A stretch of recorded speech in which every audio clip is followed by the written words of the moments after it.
하나님의 말씀은 에베소서 6장 1절부터 4절까지입니다.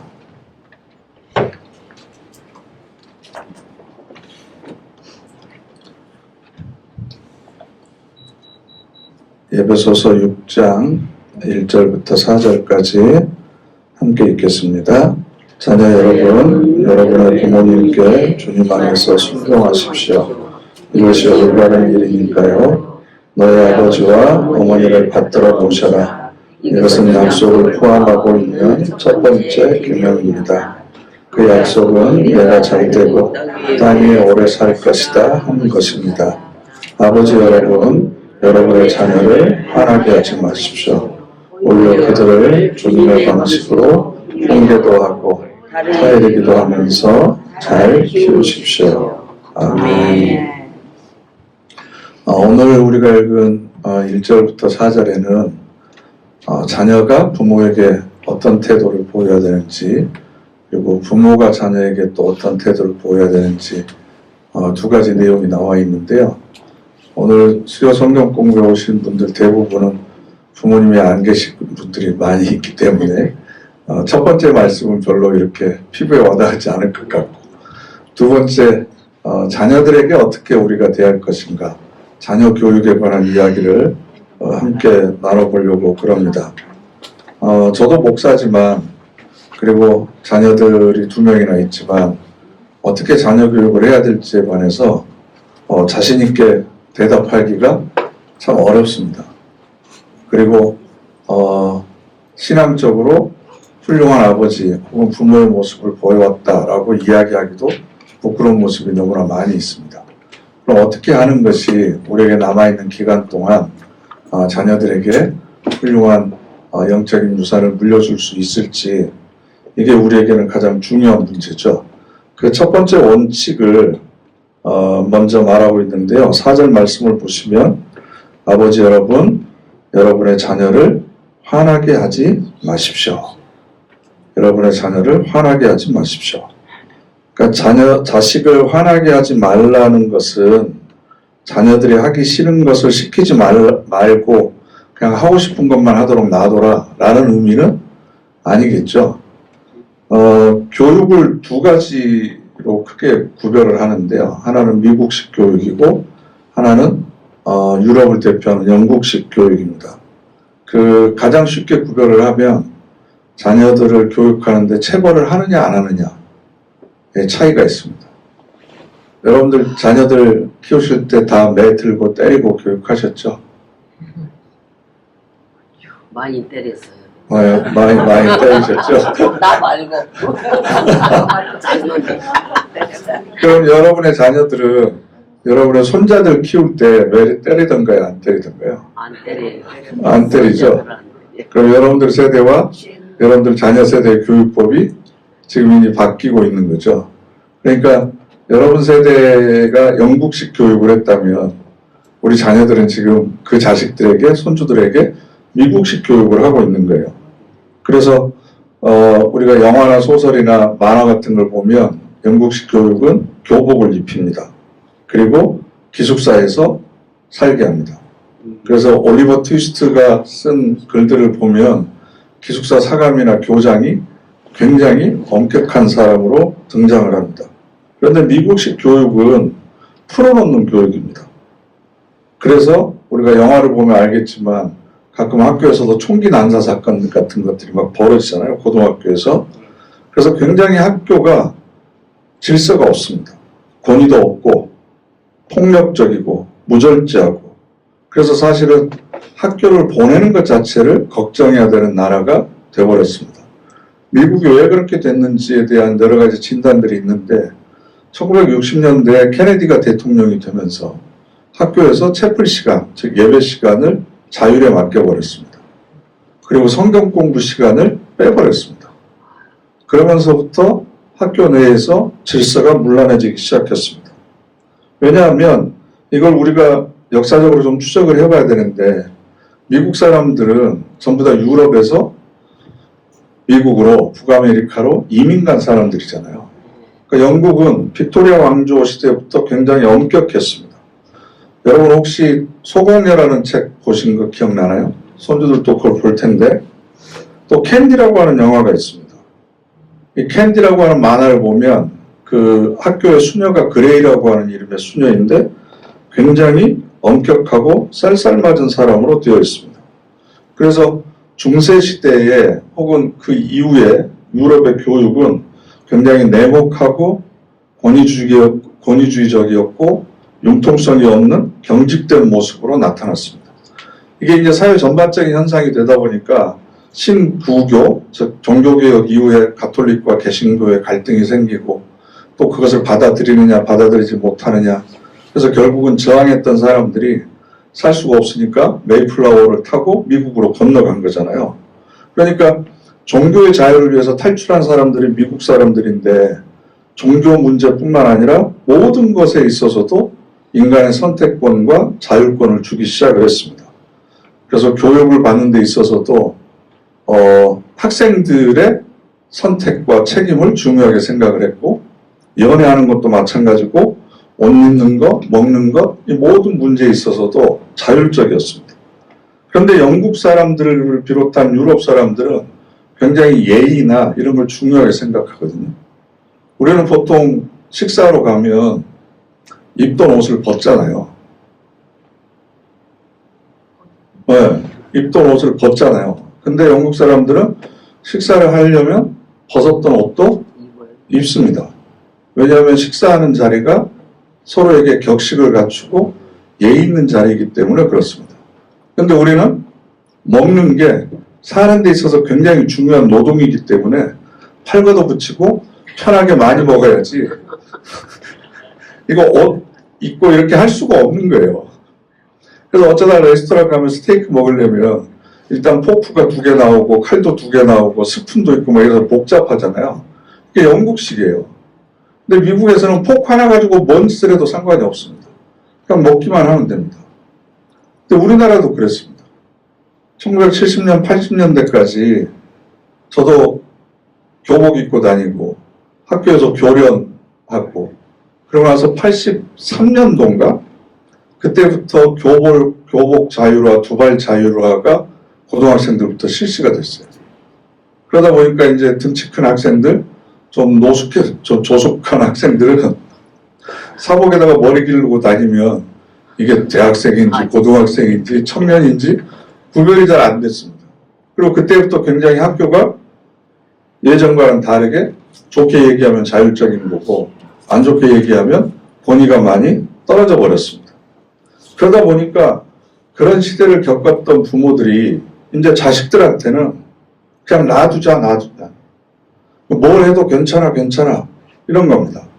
그래서 풀어놓고 키우는 그런 방법을 쓰기 시작을 했습니다.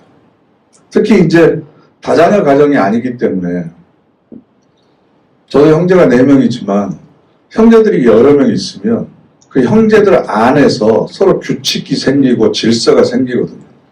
그죠? 그러면서 사회성도 길러지거든요. 그런데 한 명이 많다 보니까 그냥 하고 싶은 대로 놔두는 거예요. 통제가 되질 않죠. 더군다나 코로나까지 최근에 겹치면서 학생들이 코로나를 겪은 세대와 안 겪은 세대로 굉장히 확 나눠집니다. 선생님들 얘기를 들어보면. 코로나 때 한 2년 동안 초등학교나 중학교나 고등학교를 가지 않았던 학생들은 와가지고 적응을 하는 데 있어서 굉장히 힘들어합니다. 그래서 요즘 보면 권위가 없습니다. 권위가. 인사를 하지 않는 것뿐만 아니라 인사를 하더라도 똑바로 하는 학생들을 찾아보기가 굉장히 힘이 듭니다. 요즘 흔히 MZ세대라고 그러는데요. 우리 교회 청년들은 그래서 참 인사하는 예절이 바른 것 같아요. 그래서 인사를 참 잘해요. 제가 너무 흐뭇하게 생각하는데 또 한편으로 생각을 해보면 권위 있는 존경할 만한 사람들의 모습을 우리 어른들이 보여주질 못했구나.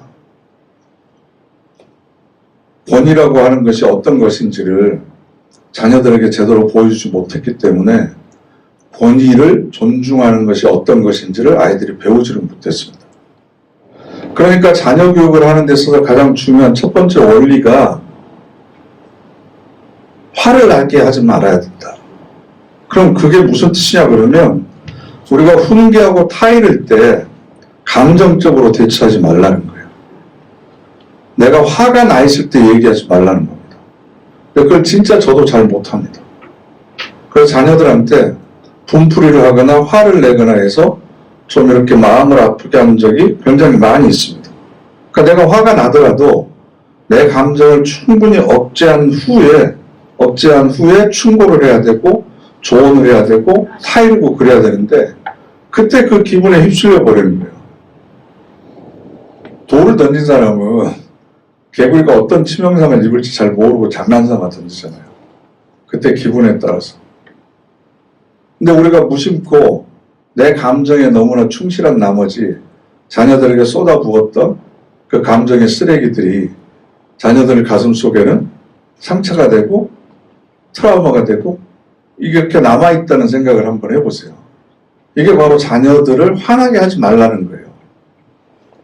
그러니까 내가 하고 싶은 말이 있으면 충분히 내 감정을 진정하고 아빠가 생각할 때는 이렇게 됐으면 좋겠는데 너의 모습을 보니 이런 것 같다. 그러니까 너의 생각이 어떤지, 너의 계획이 어떤지, 어떤 의도에서 이렇게 했는지 궁금하다, 듣고 싶다 라고 이야기를 하면 서로 이렇게 의견의 조율이 되고 소통이 될 수 있잖아요. 그런데 우리는 일방적으로 판단하죠. 내 경험을 가지고. 그러니까 너 이러면 돼, 안 돼? 이런 잘한 거다, 못한 거다 일단 판단하고 내가 가지고 있는 기준을 가지고 자꾸 뭐라고 잔소리를 하다 보니까 자녀들 입장에서는 반발할 수밖에 없는 거고 저항할 수밖에 없는 거고 나중에는 튕겨나갈 수밖에 없는 거죠. 그렇게 해서 안 좋은 감정들이 계속해서 쌓이다 보면 어떤 좋은 얘기를 하더라도 받아들이지 않습니다. 그러니까 정서적 연대감이 굉장히 중요하거든요. 정서적으로, 감정적으로 이렇게 부모와 자식이 얼마만큼 이렇게 끈끈이 묶여져 있느냐가 중요한 거지, 부모가 얼마나 옳은 소리를 많이 했느냐, 적게 했느냐에 따라서 자녀들의 삶이 결정되는 건 아닌 것 같아요. 디모데후서 1장 7절 말씀 한번 찾아보실까요?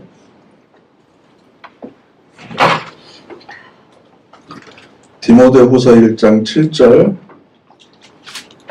디모데에게 직분의 중요함과 또 맡은 사명의 고귀한 가치 등을 설명하기 전에 이 모든 것들을 어떤 원리로 수행해야 되는가 중요한 원리를 이야기했는데요. 디모데후서 1장 7절 함께 읽겠습니다. 하나님이 우리에게 비겁함의 영이 아니라 능력과 사랑과 절제의 영을 주셨다네. 아멘. 우리가 가지고 있는 것은 하나님께서 우리에게 주신 능력이지만 그 능력을 펼치는 데 있어서는 사랑과 절제의 영으로 펼쳐야 된다라는 겁니다. 마찬가지로 부모와 자식의 관계에 있어서도 마찬가지라고 저는 생각하는데요. 하나님께서 부모에게 자녀들을 다스릴 수 있는 지위와 능력을 주셨어요. 그러면 그 능력을 펼치는 데 있어서 어떤 원리로 펼쳐야 되냐 그러면 사랑과 절제의 영으로 발휘를 해야 된다. 여기서 절제라고 하는 단어를 우리 개혁성경은 근신이라고 하는 단어로 바꿔놨거든요. 근신. 여기서 근신이라고 하는 건 훈련된 마음이라는 뜻입니다. 내가 맞아. 내가 가지고 있는 것이 옳아. 이게 절대적인 진리야. 그렇기 때문에 그것을 모르는 사람들을 경멸하고 홀대하고 무례하고 거칠게 대하는 것이 아니라 내가 소유하고 있는 것들을 어떻게 하면 그 사람에게도 소중함을 전해줄 수 있을까. 그래서 사랑과 절제로 이 사람에게 전달을 해줘야 되는 거죠. 그 사랑 중에, 사랑의 덕목 중에 하나가 사랑은 무례히 행치 아니하며 이거든요. 사랑은 무례히 행치 아니하며. 그러면 사랑하는 사람일수록 사실은 우리가 예의를 더 갖춰야 돼요. 그럼 이건 부모와 자식의 관계에 있어서도 마찬가지입니다. 자녀도 한 사람의 인격체로 그 삶을 우리가 존중해 준다면 부모가 자녀에게도 예의를 갖춰야 됩니다. 왜냐하면 사랑하기 때문에. 사랑은 무례히 행하지 않기 때문에. 그리고 절제해야 됩니다. 절제. 왜냐하면 우리는 내 성질을 절제해야 되고 내 생각을 절제해야 되고 내 의지를 절제해야 돼요. 정말 내가 안타까운 마음으로 이 일을 한다고 하더라도 내가 이렇게 섬기는 자로 하나님으로부터 부름받았다라고 하는 사실을 항상 기억해야 되거든요. 그러니까 자녀는 내가 마음대로 할 수 있는 소유물이 아니고 하나님께서 나에게 섬기라고 보내주신 생명들이다 라고 하는 이런 관점의 전환이 일어나지 않으면 계속해서 내가 통제하려고 그래. 통제. 내 뜻대로 그냥 움직이고 조종하려고 그러고 내 말 잘 듣는 아이로 키우려고만 하지 내가 섬기는 대상으로 하나님께서 나에게 보내주셨다는 생각을 하지 않으면 계속 이런 시행착오를 반복하는 겁니다. 그러니까 자녀를 교육하는 데 있어서 부모가 하기 쉬운 가장 큰 실수가 이 절제의 싸움이죠. 인내의 싸움입니다. 그런데 우리 아이들이 갈수록 영악해지잖아요. 그럼 인간의 죄악된 본성들을 다 가지고 있기 때문에 어쩔 때는 교활해 보이기도 합니다. 그래서 그 아이들 마음속에 하나님 나라의 복음을 심겨주고 경건의 습관과 훈련을 하도록 하는 것이 정말 쉬운 일은 아닙니다. 그래서 우리는 쉽게 포기합니다. 그럴 때마다 우리가 생각해야 되는 건 예수 그리스도의 십자가를 우리가 생각해야 됩니다. 하나님께서 자녀인 나를 고치시기 위해서 어떤 방법을 사용하셨는가? 네? 우리가 하나님을 아버지라고 부르잖아요. 그럼 아버지인 하나님께서는 자녀인 나를 고치시기 위해서 어떤 방법을 쓰셨어요? 우리한테 책임을 물으셨어요? 희생하셨죠. 사랑으로 오래 참으심으로 기다려주셨습니다. 그리고 이 사랑이라고 하는 것은 감정에 휩쓸린 무절제한 베품이 아니고 오래 참고 기다리는 거예요. 그러니까 자녀들에 대해서 절대 포기하면 안 됩니다. 이제는 목사님 얘기도 안 듣고요. 지살길 지가 알아서 살아야지. 교회 나오라고 해도 안 나오고 그래서 저는 포기했습니다라고 이야기하시는 분들이 있습니다. 그런데 끝까지 붙들고 있어야 됩니다. 그러니까 우리가 사춘기 때 아이들 한참 반항할 때도 그렇잖아요. 그러니까 자녀들을 보면서 야, 인간이 얼마나 완악하고 교만한 존재인지 그리고 한 대상을 사랑한다고 하는 것이 얼마나 힘든 건지 내가 낳은 자식임에도 불구하고 마음에 들지 않는 것들이 엄청 있잖아요. 근데 그런 것까지 인정하고 수용해 주면서 기다리고 참으면서 사랑한다고 하는 것이 얼마나 힘든 것인지 그걸 깨닫게 되면 그러면 내 아버지가 되시는 하나님께서 나를 지금 얼마나 사랑하고 계시는지 조금 이해가 되고 감동이 되는 거죠. 그러니까 자녀를 사실 우리가 키우면서 나도 하나님께 자녀다. 그러면 하나님께서 나를 사랑하셨다는 것이 이런 거구나. 그 사랑이 얼마나 진하고 대단한 것인가를 배우게 되고 내가 부모로서 자식을 사랑한다고 나섰던 자신이 얼마나 부끄럽고 얼마나 비참한 존재인지를 깨달아가면서 사실은 어른들이, 부모들이 겸손해지기 시작하는 거죠. 겸손해지기 시작하는 거예요. 그래서 6장 4절로 다시 오시면 하반절에 그럼 화나게 하지 말고 어떻게 하라는 거예요? 오히려 그들을 주님의 방식으로 훈계도 하고 타이르기도 하면서 잘 키우십시오. 그러면 우리는 이런 질문을 할 수 있어요. 주님의 훈계와 타이름으로 자녀들을 양육하면 다 잘 되나요? 그렇게 양육하면 세상에서 성공한가요? 라고 물어볼 수 있습니다. 근데 성경은 그것에 대해서는 보장하지 않습니다. 단지 우리가 부모로서 맡은 책임이 무엇이냐, 성도로서 세상에, 자녀들 앞에서 우리가 보여줘야 될 태도가 무엇이냐, 이걸 요구하고 있는 거예요.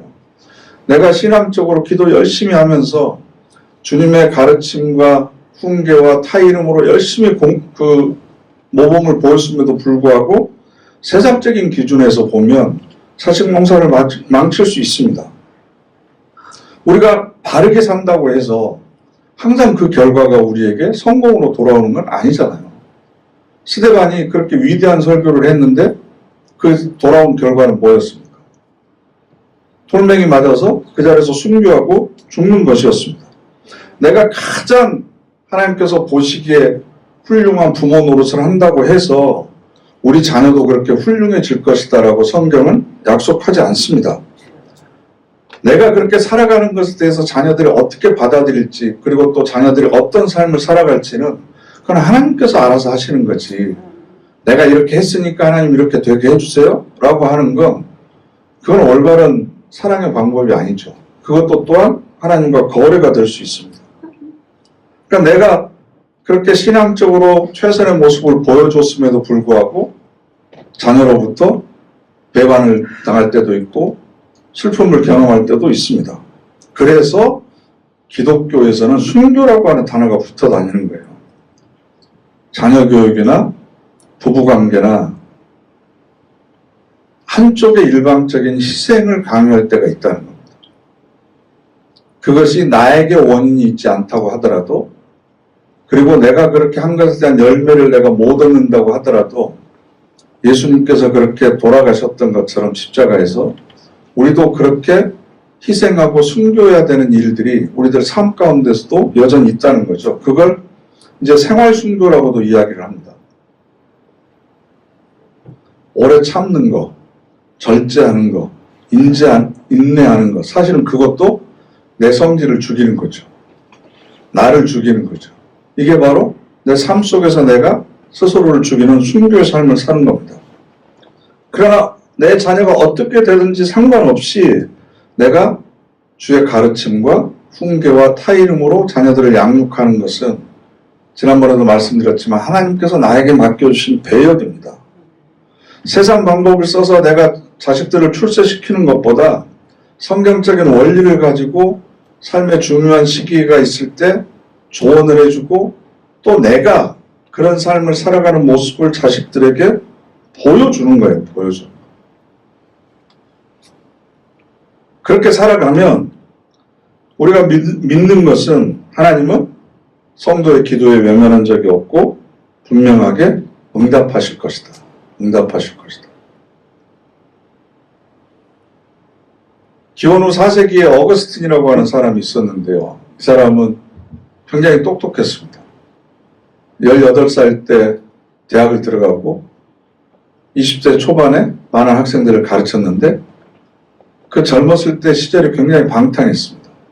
만이교라고 하는 점성술 별자리를 보고 점을 치는 거기에 빠져들기도 했고, 그러니까 그의 어머니였던 수산나가 성당에 가가지고 열심히 기도합니다. 눈물을 흘리면서 매번. 그때 그 성당의 주교였던 사람이 암브로시우스라고 하는 성인인데 그 사람이 그 수산나의 어깨를 툭툭 이렇게 만져주면서 했던 얘기가 기도하는 엄마를 둔 자녀는 결코 망하지 않는다. 마치 이게 성경에 있는 말씀처럼 유행해가지고 교회마다 어머니 기도회 할 때 이렇게 캐치프레이즈를 보면 기도하는 어머니를 둔 자녀는 결코 망하지 않는다. 뭐 이걸 이렇게 붙여놨더라고요. 근데 성경에 있는 얘기는 아니고 암브로시우스 얘기인데 그럴 거라는 믿음을 가지고 있는 거죠. 비록 세상에서는 세상적인 기준을 가지고는 성공하지 못한다고 하더라도 반드시 하나님께서 기뻐하시는 삶을 살 것을 믿는 것. 이게 바로 우리가 내 자신의 부모로서의 위치를 지키는 믿음이라고 생각을 해요. 그러면 어느 날 나보다 훌쩍 커버린 영적으로 성장한 자녀들의 모습을 우리가 보게 될 거고 또 그걸 보면 얼마나 우리가 기뻐하겠습니까? 그래서 하반절에 훈계하고 타이름이라고 하는 단어가 나오는데요. 그럼 어떻게 하면 훈계와 타이름으로 우리 자녀들을 기를 수 있을까? 앞에 있는 구절들을 비교해보면 좀 더 쉬울 수 있는데요. 앞에 5장 29절 5장 29절 함께 읽겠습니다. 여태껏 자기 자신의 몸을 미워한 사람은 아무도 없습니다. 오히려 그것을 살뜰히 보살피고 아낍니다. 그리스도께서도 교회를 그렇게 하시듯이요. 아멘. 그리스도께서 교회를 어떻게 하셨다고요? 살뜰히 보살피고 아끼십니다. 그러면 주님의 방식으로 훈계하고 타이르라고 그랬잖아요.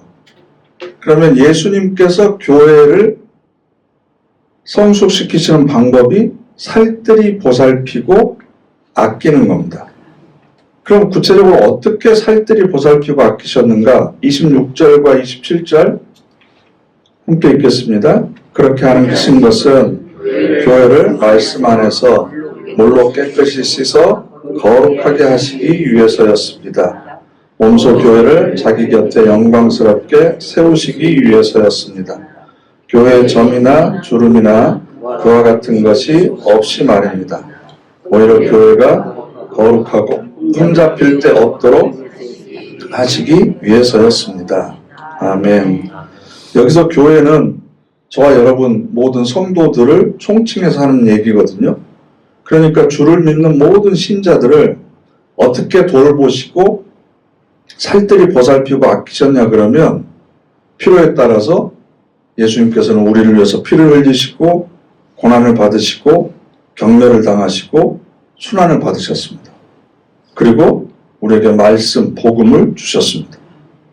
그러니까 5장에 남편들에게 아내 사랑하기를 그리스도께서 교회를 사랑하셔서 자기를 내어주심 같이 하라라고 권면하고 있는 거죠. 그런 의미를 자녀들에게도 똑같이 적용을 해보면 우리도 마찬가지로 예수님이 나를 위해서 그렇게 피를 흘리시고 고난을 받으시고 경멸과 수단을 받으셨던 것처럼 우리도 그런 희생적인 각오를 가지고 자녀들을 살뜰히 보살피고 아껴야 되는데 내가 너를 어떻게 키웠는데 라는 얘기가 생각이 들기 시작한 순간 보상받으려고 했던 마음이 내 마음속에 일어나는 거죠. 하나님께서 우리를 구원하셔서 뭔가 보상받으시려고 우리에게 뭔가를 얻어내시려고 우리를 위해서 독생자를 보내신 것은 아니잖아요. 그렇게 생각을 해보면 결국 하나님은 부모인 나를 고치시기 위해서 주님을 보내신 거죠. 예수님께서는 우리에게 어떤 책임도 묻지 않으셨습니다. 왜 깨닫지 못하느냐, 왜 회개하지 않느냐, 왜 옳은 길로 돌아서지 않느냐라고 질책하지 않으시고 십자가의 구원의 방법으로 우리를 새로운 삶을 살게 하셨습니다. 그럼 우리가 부모로서 우리에게 맡겨주신 일들도 자신을 버리는 겁니다. 자기를 버리는 것. 자녀들 앞에서 자기의 뜻과 주장을 버리는 것뿐만 아니라 7번씩 70번이라도 참는 연습을 해야 되는 거고 부모로서 걸어가야 될 십자가의 길이 있는 거고 그리고 그것을 자녀를 대하는 태도를 통해서 내가 하나님의 자녀라고 하는 걸 증명해 보여야 됩니다. 증명해 보여야 돼요. 그렇지 못하면 나는 무능하고 자격이 없는 부모가 될 수밖에 없다라는 겁니다. 그러니까 내가 신앙인으로서 얼마나 많이 봉사했고 얼마나 교회 오래 다녔고 얼마나 많은 업적을 쌓았는가가 중요한 게 아니라 하나님께서 나에게 맡겨주신 이 배역을 얼마나 잘 삶 속에서 감당해냈느냐가 중요하거든요.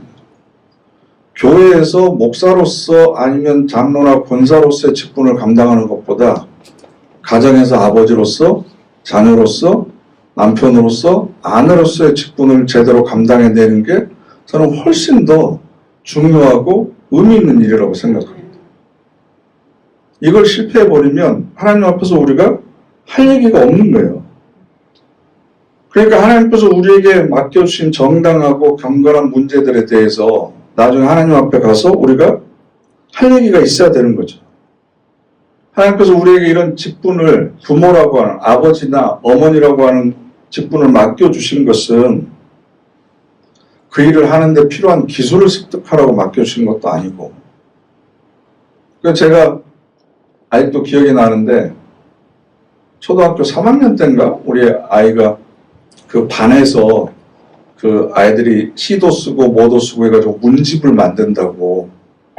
근데 우리 애는 지가 하기 싫으니까 아빠가 딸에게 보내는 편지를 자기가 하겠다고 해서 나한테 써가지고 오라고. 내가 시를 쓰고 뭐 수필을 쓰고 이러면 내가 해야 되잖아요. 그러니까 아빠가 딸에게 보내는 편지 자기가 하겠다고 손들고 와가지고 나한테 써달라는 거예요. 그걸 이렇게 거기다 실겠다고. 근데 제가 그때 다른 건 전혀 기억이 안 나는데 무슨 얘기를 했냐 그러면 딸아 아빠가 초보라서 아빠가 무슨 역할을 해야 되는지 잘 몰라서 너에게 훌륭한 아빠가 못 돼서 미안하다라는 얘기를 제가 거기다 썼던 기억이 있거든요. 그러니까 여러분 엄마 된 거 언제 배우셨어요? 어떻게 아버지 역할을 한다는 걸 우리 안 배우고 됐잖아요. 그러니까 그런 과정을 통해서 내가 얼마나 미숙한 존재인지 얼마나 사랑조차도 제대로 못하고 살아가는 사람인지 그리고 얼마만큼 내 진짜 사랑은 해가지고 오래 참고 온유함이 쭉 덕목들이 나오는데 그걸 자녀들을 향한 내 사랑에 대입을 해보면 내가 얼마나 구멍 숭숭숭 뚫려서 제대로 하고 있지 못하고 있는 건지를 스스로 돌아보게 하고 그래서 하나님 앞에 더 무릎 꿇게 하시기 위해서 우리에게 자녀들을 보내주신 거죠. 그러니까 사실은 자녀들이 부모들의 스승이에요. 근데 부족함과 연약함과 허물과 한계를 깨닫게 해주는 거고 사실은 이제 애들이 저희도 다 30이 넘다 보니까 잔소리를 하려고 해도 내가 하려고 하는 말에 내 스스로를 비춰보게 되잖아요. 그럼 나는 과연 이 아이들에게 이런 얘기를 하기에 떳떳한가라는 양심의 질책이 먼저 들리니까 옛날 같았으면 막 화내고 할 얘기도 못하게 되는 거고 그리고 또 자녀들이 살아오면서 아버지 어머니가 어떤 삶을 살았는지를 가장 잘 옆에서 지켜봤잖아요. 그러면 여러분 100마디 말보다 어떤 판단과 결정을 하느냐가 사실은 자녀들에게 굉장히 더 무게 있는 신앙적인 교육이 되거든요. 그러니까 말이라고 하는 것은 내가 어떤 행동을 했는지 어떤 결정을 했는지를 정리해주고 논리적인 일관성을 부여하기 위해서 말을 하는 거지 그렇게 살지 못한 자신을 변명하기 위한 말이 되어버리면 오히려 구차하게 되어버리는 거예요. 그러니까 자녀들의 모습을 볼 때마다 겸손해 줄 수밖에 없고 내가 얼마나 영적으로 빈곤하게 되는지 자녀들에게 하고 싶은 말이 있을 때마다 마음속에서 너는 그때 어떻게 살았는데 네가 그 말을 할 자격이 있는가 라고 하는 양심의 소리를 듣게 되면 자기 성찰을 하게 되고 내 의지와 내 계획대로 자녀를 양육한다고 하는 것이 얼마나 어리석인 것인지를 깨닫게 되는 거죠. 그러니까 이래서 자녀들이 사실은 하나님께서 우리에게 보내주신 선물이기도 하고 유대인들 속담에는 어른들이 말 안 들으니까 자녀들을 보내주셨다고 하나님이 자녀들을 키워보면 아버지이신 하나님의 마음을 우리가 알게 되고 내가 얼마나 부족한지를 깨닫게 된다는 거죠. 그래서 이 훈계나 타이름이라고 하는 단어는요 우리는 보통 훈계나 타이름이라고 생각하면 꾸중하고 책망만 생각해요. 그게 아니고 용기를 주는 거, 위로해 주는 거, 격려해 주는 것 이것도 훈계와 타이름 안에 들어가 있습니다. 그런데 훈계나 타이름을 할 때 그 앞에 굉장히 중요한 단서가 붙어요. 그게 뭐죠? 주님의 방식으로 입니다. 주님의 방식으로 훈계하고 주님의 방식으로 타일러야 된다. 그러면 예수님께서 우리에게 보여주셨던 방식이 뭐였습니까?